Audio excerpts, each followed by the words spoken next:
সুপ্রিয় শিক্ষার্থীবৃন্দ, আসসালামু আলাইকুম। আজকে আমি তোমাদের সামনে উপস্থিত হয়েছি জমির স্যার তোমাদের জন্য একটা গুরুত্বপূর্ণ টপিক নিয়ে আলোচনা করতে। আমরা দেখতে পাচ্ছি অ্যাকাউন্টিং সাইকেল, আমরা হিসাব চক্র দেখতে পাচ্ছি। আমরা যে হিসাব চক্র বলি, আমরা জানি হিসাব বিজ্ঞানের প্রতিটি ধাপের কার্যক্রমগুলো চক্রাকারে আবর্তিত হয় বলে এটাকে একটা হিসাব চক্র বলে। আমরা প্রথম একটা প্রশ্ন রেখে দেই যে হিসাব চক্রের উৎপত্তি কোন ধারণায়। আমি প্রথমেই তোমাদের সামনে একটা প্রশ্ন ছুড়ে দিলাম যে হিসাব চক্রের উৎপত্তি হয়েছে কোন ধারণা অনুসারে, হিসাব বিজ্ঞানের কোন ধারণা অনুসারে হিসাব চক্রের উৎপত্তি। ওকে, এই প্রশ্নটা থাকলো তোমরা অবশ্যই কমেন্ট সেকশনে জানিয়ে দিবে। আমাদের হিসাব চক্রের ধাপগুলো আমরা জানি টোটাল হচ্ছে 10টি ধাপ। ভাইয়া হিসাব চক্রের টোটাল কয়টি ধাপ? 10টি ধাপ। এই আমাদের হিসাব চক্র থেকে প্রতি বছরই আমরা প্রশ্ন আসতে দেখি। এখানে 2-4 ধরনের প্রশ্ন হয়ে থাকে। আমি আজকে তোমাদের সামনে ডিটেইলস আলোচনা করব। প্লিজ আমাদের এরকম ছোট ছোট শর্ট ভিডিওগুলো দেখতে তোমরা চোখ রাখবে আইডিয়া বিশ্ববিদ্যালয় ভর্তি কোচিং পেজে এবং হচ্ছে তোমরা জমির স্যারের আইডিতে। সো আমরা আজকে আলোচনা করব হিসাব চক্র নিয়ে, যে হিসাব চক্রের ধাপ হচ্ছে টোটাল কয়টি বলতো? 10টি। ভাই আমরা নাম্বার 1 দেখতে পাচ্ছি লেনদেন সমূহ বিশ্লেষণ। আমরা নাম্বার 1 কি দেখতে পাচ্ছি? লেনদেন সমূহ বিশ্লেষণ। আমরা লেনদেন বিশ্লেষণ না বলে এটাকে বলি আমরা লেনদেন হচ্ছে কি বলতো? শনাক্তকরণ। আমরা কি বলি? শনাক্তকরণও বলি। লেনদেন বিশ্লেষণ করা, লেনদেন শনাক্তকরণ করা, অথবা আমরা বলি হচ্ছে সেটাকে লেনদেন চিহ্নিতকরণ। কি বলি আমরা? চিহ্নিতকরণ। লেনদেন চিহ্নিতকরণও বলে থাকি। আমরা চিহ্নিতকরণ না বলে সেটাকে আমরা বলতে পারি হচ্ছে নির্বাচন। আমরা কি বলতে পারি? নির্বাচনও বলি, লেনদেন নির্বাচন। তাইলে দেখো হিসাব চক্রের যে আমরা ধাপগুলো পড়লাম, তাইলে হিসাব চক্রের প্রথম ধাপ কি? পরীক্ষায় প্রশ্ন আসে নিচের কোনটি হিসাব চক্রের প্রথম ধাপ। তাইলে হিসাব চক্রের প্রথম ধাপ হচ্ছে লেনদেন সমূহ বিশ্লেষণ। আমরা না বলে বলতে পারি হচ্ছে শনাক্তকরণ, আমরা না বলে বলতে পারি হচ্ছে আমরা কি চিহ্নিতকরণ, অথবা হচ্ছে আমরা বলতে পারি নির্বাচন। আমাদের হিসাব চক্রের দ্বিতীয় ধাপ হচ্ছে লেনদেন সমূহ জাবেদাভুক্ত করা। আমরা জানি জাবেদাভুক্তকরণের অপর নাম হচ্ছে কি বলতো? প্রাথমিক লিখন। ভাইয়া কি বলবো আমরা? প্রাথমিক লিখন বলবো। প্রাথমিক লিখন। আমরা প্রাথমিক লিখন না বলে বলতে পারি হচ্ছে, আমরা প্রাথমিক লিখন না বলে বলতে পারি হচ্ছে এটাকে কি বলতো? রেকর্ডিং বা রাইটিং বলতে পারি। রেকর্ডিং অথবা কি বলতে পারি? আমরা রাইটিং বলতে পারি। যে লেনদেন সমূহ জাবেদাভুক্তকরণ না বলে আমরা বলতে পারি প্রাথমিক লিখন, অস্থায়ী লিখন, খসড়া লিখন, অথবা আমরা বলতে পারি হচ্ছে কি বলতো? রেকর্ডিং অথবা হচ্ছে রাইটিং বলতে পারি আমরা। আচ্ছা, খতিয়ান স্থানান্তরকরণ। আমরা জানি তৃতীয় ধাপ হচ্ছে খতিয়ান স্থানান্তরকরণ। আমরা খতিয়ান স্থানান্তরকরণের অপর নাম জানি হচ্ছে কি বলতো? শুধু স্থানান্তরকরণ বলা যাবে, স্থানান্তরকরণ বলা যাবে, স্থানান্তরকরণ বলা যাবে। ঠিক আছে, স্থানান্তরকরণ বলা যাবে। এটাকে আমরা লেনদেন বিশ্লেষণও বলি অথবা স্থানান্তর বলি, অথবা এটাকে বলা যাবে হচ্ছে পোস্টিং। কি বলা যাবে? পোস্টিং বলা যাবে। যে অর্থাৎ খতিয়ানের অপর নাম হচ্ছে পোস্টিং। কোথায় পোস্টিং? স্থায়ীভাবে, পাকাপাকিভাবে, পার্মানেন্টলি হচ্ছে যেখানে পোস্টিং দেওয়া। দেন চতুর্থ ধাপ হচ্ছে আমাদের রেওয়ামিল। রেওয়ামিলের অপর নাম হচ্ছে গাণিতিক শুদ্ধতা যাচাইকরণ, অথবা হচ্ছে আমরা বলি হচ্ছে সংক্ষিপ্তকরণ। রেওয়ামিলের অপর নাম গাণিতিক শুদ্ধতা যাচাইকরণ, অথবা বলি হচ্ছে আমরা সংক্ষিপ্তকরণ। কি বলতে পারি আমরা এটাকে? সংক্ষিপ্তকরণ বলতে পারি। সংক্ষিপ্তকরণ বলতে পারি আমরা। সংক্ষিপ্তকরণ বলা যাবে। রেওয়ামিলের অপর নাম আমরা বলতে পারি হচ্ছে কি বলতো? সংক্ষিপ্তকরণ। দেন আমাদের পঞ্চম ধাপ হলো সমন্বয় দাখিলা জাবেদাভুক্তকরণ। ষষ্ঠ ধাপ হচ্ছে সমন্বিত রেওয়ামিল প্রস্তুত করা। দেন হচ্ছে আর্থিক বিবরণী তৈরি করা। তারপর আছে সমাপনী দাখিলা জাবেদাভুক্তকরণ, সমাপন পরবর্তী রেওয়ামিল, এবং হচ্ছে বিপরীত দাখিলা, এবং বলবো কি বলতো আমরা? বিপরীত দাখিলা। এই হচ্ছে আমাদের হিসাব চক্রের টোটাল কয়টা ধাপ বলতো? হিসাব চক্রের টোটাল হচ্ছে আমাদের 10টা ধাপ। এখান থেকে প্রশ্ন হয় আমাদের নিচের কোনটি হিসাব চক্রের হচ্ছে আবশ্যিক ধাপ, নিচের কোনটি হিসাব চক্রের ঐচ্ছিক ধাপ, নিচের কোনটি হিসাব চক্রের হচ্ছে পরিত্যাজ্য ধাপ। এভাবে প্রশ্ন হয় আমাদের। এই এখান থেকে যদি প্রশ্ন হয়, আরেকটা টাইপসের প্রশ্ন হতে পারে নিচের কোন ধাপগুলো, নিচের কোন হিসাব ধাপগুলো দৈনন্দিন সম্পাদিত হয়, কোনগুলো হিসাবকালের ভিত্তিতে সম্পাদিত হয়, কোনগুলো হিসাবকাল শেষে সম্পাদিত হয়, কোনগুলো পরবর্তী হিসাবকালের শুরুতে সম্পাদিত হয়। আবারও বলছি, নিচের কোনগুলো হিসাব দৈনন্দিন সম্পাদিত হয়। ভাইয়া আমাদের যে অর্থাৎ হিসাব চক্রের 3টি ধাপ আমি একটু তোমাদেরকে ক্লারিফাই করে দিই। 1 থেকে 3 পর্যন্ত এই ধাপ 3টি হচ্ছে তোমাদের দৈনন্দিন সম্পাদিত হয়। দৈনন্দিন সম্পাদিত হয়। তাহলে 1 থেকে 3 নাম্বার ধাপ দৈনন্দিন। আমরা মনে রাখবো যে লেনদেন বিশ্লেষণ, শনাক্তকরণ, জাবেদাভুক্তকরণ এবং হচ্ছে খতিয়ান প্রস্তুতকরণ, এই 3টা ধাপ হচ্ছে ডেলি দৈনন্দিন সম্পাদিত হয়।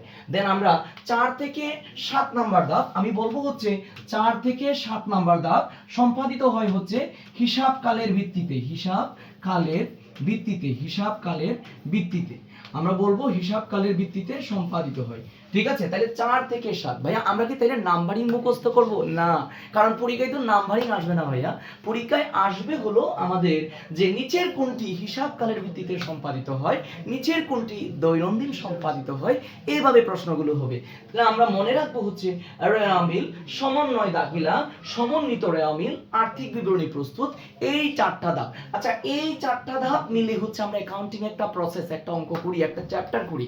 কোনটা সেটা বলো তো একটু, সবাই কমেন্ট সেকশনে জানিয়ে দিবে। আমরা করে থাকি হচ্ছে কার্যপত্র। তাহলে ভাই কার্যপত্রে একসাথে 4টা ধাপ সম্পাদিত হয়, সেগুলো কি কি? রেওয়ামিল, সমন্বয় দাখিলা, দেন হচ্ছে সমন্বিত রেওয়ামিল এবং হচ্ছে আর্থিক বিবরণী তৈরি। তাহলে এই 4টা ধাপ আমাদের হিসাবকালের ভিত্তিতে সম্পাদিত হয়। এরপরে আছে আমাদের 8, 9। তাহলে দেখো 8 এবং 9 নং ধাপ সম্পাদিত হয়, 8 এবং 9 নং ধাপ সম্পাদিত হয় হচ্ছে হিসাবকাল শেষে। 8, 9 নং ধাপ সম্পাদিত হয় হলো হিসাবকাল শেষে। 8 এবং 9 নং ধাপ সম্পাদিত হয় হচ্ছে হিসাবকাল শেষে। পরীক্ষায় প্রশ্ন হতে পারে নিচের কোনটি হিসাবকাল শেষে সম্পাদিত হয়? তাইলে হিসাবকাল শেষে সম্পাদিত হয় 8 নাম্বার এবং 9 নাম্বার ধাপ, তার মানে সমাপনী দাখিলা এবং হচ্ছে সমাপন পরবর্তী রেওয়ামিল।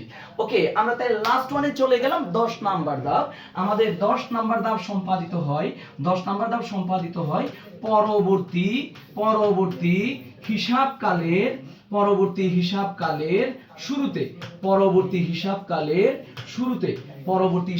শুরুতে সম্পাদিত হয়। তাইলে আমি আবারও বলছি, আমাদের যে হিসাব চক্রের 10টা ধাপ, এখান থেকে প্রশ্ন হতে পারে নিচের কোনটি দৈনন্দিন। তাহলে আমরা মনে রাখবো 1 থেকে 3 পর্যন্ত দৈনন্দিন সম্পাদিত হয়। আমাদের 4 থেকে 7 হচ্ছে হিসাবকালের ভিত্তিতে। হিসাবকাল মানে 1 বছর না, কিন্তু হিসাবকাল মানে সেটা হতে পারে 3 মাস, সেটা হতে পারে 6 মাস, সেটা হতে পারে 9 মাস, 1 বছর, 1 সপ্তাহ, 1 দিনও হতে পারে। এই জন্য চট্টগ্রাম বিশ্ববিদ্যালয়ে একটা প্রশ্ন আসছিল যে অর্থাৎ আর্থিক বিবরণী সর্বোচ্চ কতবার প্রস্তুত করা যায়? আমরা অ্যান্সার পেয়েছিলাম 365 বার। তার মানে দৈনন্দিনও আর্থিক বিবরণী তৈরি হতে পারে। তাহলে ঠিক আছে, হিসাবকালের ভিত্তিতে আমাদের তৈরি করা হয় 4টি ধাপ। একটা হচ্ছে তোমার রেওয়ামিল, দেন হচ্ছে তোমার সমন্বয় দাখিলা, সমন্বিত রেওয়ামিল, দেন আর্থিক বিবরণী। ঠিক আছে, তাইলে আমাদের 8 এবং 9 নং ধাপ সম্পাদিত হয় হিসাবকালের শেষে, প্রত্যেকটা হিসাবকালের শেষে। সেটা যদি 3 মাস হয় তাহলে 3 মাস শেষে, সেটা যদি 6 মাস হয় তাহলে 6 মাস শেষে, 9 মাস, 1 বছর হলে এক কথায় হিসাবকালের শেষ দিনে 31 নেটে আমরা যদি বলি 31শে ডিসেম্বর যদি হিসাবকাল শেষ হয় তাহলে 31 নেটে এই দুটি ধাপ সম্পাদিত হয়। দেন 10 নাম্বার ধাপ হচ্ছে আমাদের বিপরীত দাখিলা, যেটা পরবর্তী হিসাবকালের শুরুতে সম্পাদিত হয়। ভাই কখন সম্পাদিত হয়? পরবর্তী হিসাবকালের শুরুতে। এখান থেকে একটা প্রশ্ন হয়ে যায় মাঝে মধ্যে যে অর্থাৎ বিপরীত দাখিলার সাথে কোন দাখিলা দিতে হয়? আমরা জানি বিপরীত দাখিলার সাথে আমরা সমাপনী দাখিলার সাথে কোন দাখিলা দিতে হয়, এই টাইপসের প্রশ্ন হয়ে থাকে। যেহেতু সমাপনী দাখিলা হিসাবকালের শেষে দেওয়া হয়, তার মানে 31 নাইটে দেওয়া হয়, তাইলে হিসাবকালের শেষ যেদিন তার পরের দিন হচ্ছে পরবর্তী হিসাবকালের শুরু, তার মানে happy new year. Happy new ইয়ারের দিন সকালবেলা কি দিতে হয় ভাইয়া? বিপরীত দাখিলা দিতে হয়। তাহলে 31 নাইটে যদি সমাপনী দাখিলা দেয় তাহলে হ্যাপি নিউ ইয়ারের দিন সকালবেলা কি দিতে হবে? বিপরীত দাখিলা। তাহলে সমাপনী দাখিলার সাথে কোন দাখিলা দিতে হয়? সমাপনী দাখিলার পরের দিন কোন দাখিলা দিতে হয়? অ্যানসার হবে বিপরীত দাখিলা। আশা করি সবাই বুঝেছো। এই টাইপসের প্রশ্ন হলে আমরা সবাই পারবো কিনা আবারও বলছি, 1 থেকে 3 দৈনন্দিন, 4 থেকে 7 হিসাবকালের ভিত্তিতে, 8, 9 হলো হিসাবকাল শেষে, 10 নাম্বার হলো পরবর্তী হিসাবকালের শুরুতে। এই টাইপসের একটা প্রশ্ন এখান থেকে হতে পারে। আরেকটা প্রশ্ন হয়ে থাকে, সেটা হলো নিচের কোনটি হিসাব চক্রের ঐচ্ছিক ধাপ, নিচের কোনটি হিসাব চক্রের আবশ্যিক ধাপ, নিচের কোনটি হিসাব চক্রের পরিত্যাজ্য ধাপ। তাহলে আমরা পড়েছি যে এইগুলো রিলেটেড তোমাদেরকে আমি একটা দেখাই আসি, অবশ্যই একটা দেখাই আসি।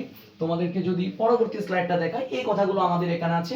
1 2 3 নং ধাপগুলো দৈনন্দিন সম্পাদন করা হয়, 4 5 6 7 নং ধাপগুলো হচ্ছে তোমার হিসাবকালের ভিত্তিতে সম্পাদিত হয়। তার মানে হিসাবকাল মানে প্রতি মাস, প্রতি 3 মাস অথবা প্রতি বছর সম্পন্ন করা হয়। 8 9 নং ধাপগুলো সমাপনী দাখিলা, সমাপন পরবর্তী রেওয়ামিল শুধুমাত্র বার্ষিক হিসাবকাল শেষে সম্পাদিত হয়। আর বিপরীত দাখিলা হলো 10 নং ধাপ দেওয়া হয় পরবর্তী হিসাবকালের শুরুতে। ওকে, তাহলে আমরা প্রথম স্লাইডটা আমরা আরেকবার দেখি। আমাদের এই স্লাইডে আরো কিছু প্রশ্ন হতে পারে। নিচের কোনটি হলো ঐচ্ছিক ধাপ? আমরা জানি ঐচ্ছিক ধাপ মানে হলো যেগুলো বাধ্যতামূলক নয়। ঐচ্ছিক ধাপ আমরা জানি যেটা হচ্ছে বাধ্যতামূলক নয়। তাহলে আমাদের ঐচ্ছিক ধাপ আছে হচ্ছে কয়টা বলতো? ঐচ্ছিক ধাপ আমরা জানি, ঐচ্ছিক ধাপ বলতে আমরা এক নম্বরে বলি হচ্ছে কি বলতো? কার্যপত্র। আমরা এক নম্বরে কি বলি? কার্যপত্র বলি। ঐচ্ছিক ধাপ হচ্ছে নাম্বার 1 কার্যপত্র। আমরা 2 নম্বরে বলবো হচ্ছে কি বলতো? বিপরীত দাখিলা। ঐচ্ছিক ধাপ হচ্ছে এক নম্বরে কার্যপত্র, 2 নম্বরে হচ্ছে বিপরীত দাখিলা। আর 3 নম্বরে আমরা বলবো হচ্ছে রেওয়ামিল। 3 নম্বরে আমরা বলবো হচ্ছে রেওয়ামিল। 3 নম্বরে আমরা বলবো হচ্ছে রেওয়ামিল। ঠিক আছে, তাহলে আমাদের হিসাব চক্রের ঐচ্ছিক ধাপ নিচের কোনটি? 1 নাম্বার হচ্ছে তোমাদের কার্যপত্র, 2 নাম্বার হচ্ছে তোমাদের বিপরীত দাখিলা, 3 নাম্বার হচ্ছে তোমাদের রেওয়ামিল। ভাইয়া এই ক্ষেত্রে যদি কার্যপত্র অপশনে থাকে তাহলে অ্যানসার অবশ্যই কার্যপত্র হবে, না থাকলে অ্যানসার বিপরীত দাখিলা হবে। না থাকলে মানে কার্যপত্র এবং বিপরীত দাখিলা কোনোটি যদি না থাকে তাহলে সেই ক্ষেত্রে তোমাদের অ্যানসার দিতে হবে রেওয়ামিল। ঠিক আছে, আদারওয়াইজ হচ্ছে তোমাদের ঐচ্ছিক ধাপ প্রধানত দুইটা, একটা হচ্ছে কার্যপত্র আর একটা হচ্ছে তোমার কি বলতো? বিপরীত দাখিলা। এখান থেকে আরেকটা প্রশ্ন হতে পারে, নিচের কোনটি পরিত্যাজ্য ধাপ বা হিসাব চক্রের পরিত্যাজ্য ধাপ কোনটি? তাহলে হিসাব চক্রের পরিত্যাজ্য ধাপ বলা হয় একটা ধাপ। হিসাব চক্রের পরিত্যাজ্য ধাপ হচ্ছে ভুল সংশোধনী দাখিলা প্রদান। ভুল সংশোধনী দাখিলা প্রদানকে হিসাব চক্রের পরিত্যাজ্য ধাপ বলা হয়। ভাইয়া এখান থেকে আরেকটা টাইপসের প্রশ্ন হতে পারে, সেটা হলো যে আমরা এখান থেকে জানি যে কোনটি কোন ধারণায় কোন হিসাবকালের ভিত্তিতে অথবা কোন নীতিতে প্রদান করা হয়ে থাকে। ভেরি ভেরি ইম্পর্টেন্ট একটা প্রশ্ন হলো সমন্বয় দাখিলা দেওয়া হয়। আমরা জানি সমন্বয় দাখিলা দেওয়া হয় কোন নীতি অনুসারে? দেখি সবাই একটু কমেন্ট সেকশনে জানিয়ে দিবে সমন্বয় দাখিলা দেওয়া হয় কোন নীতি অনুসারে। আমরা জানি হলো এটা মিলকরণ নীতি। সমন্বয় দাখিলা দেওয়া হয় কোন নীতি ভাইয়া? মিলকরণ নীতি। সমন্বয় দাখিলা দেওয়া হয় কোন নীতি অনুসারে? মিলকরণ নীতি অনুসারে। আমি আরেকটা প্রশ্ন তোমাদের কাছে রাখছিলাম যে হিসাব চক্রের উৎপত্তি কোন ধারণায়? তাহলে চলমান প্রতিষ্ঠান ধারণায়। ঠিক আছে, আমরা মিলকরণ নীতি পড়লাম। দেন আমি বলবো আর্থিক বিবরণী তৈরি করা হয়,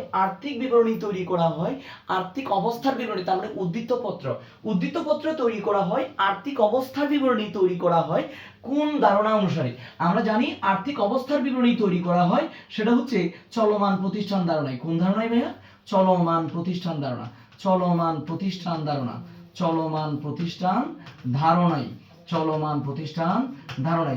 প্রতিষ্ঠান ধারণা অনুসারে আমরা আর্থিক অবস্থার বিবরণী তৈরি করি। আমরা সমাপনী দাখিলা দেওয়া হয় কোন ধারণায়? সমাপনী দাখিলা দেওয়া হয় কোন ধারণা অনুসারে?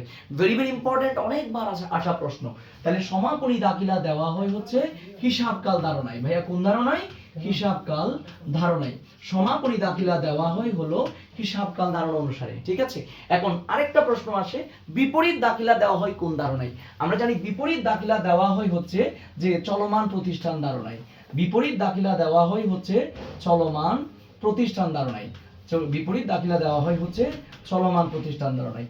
আমরা জানি প্রারম্ভিক দাখিলা, বিপরীত দাখিলা এগুলো দেওয়া হয় চলমান প্রতিষ্ঠান ধারণায়। আমরা এখান থেকে 3 ডাইমেনশনাল প্রশ্ন শিখেছি। কি কি শিখেছি একটু বলি, সাম আপ করি।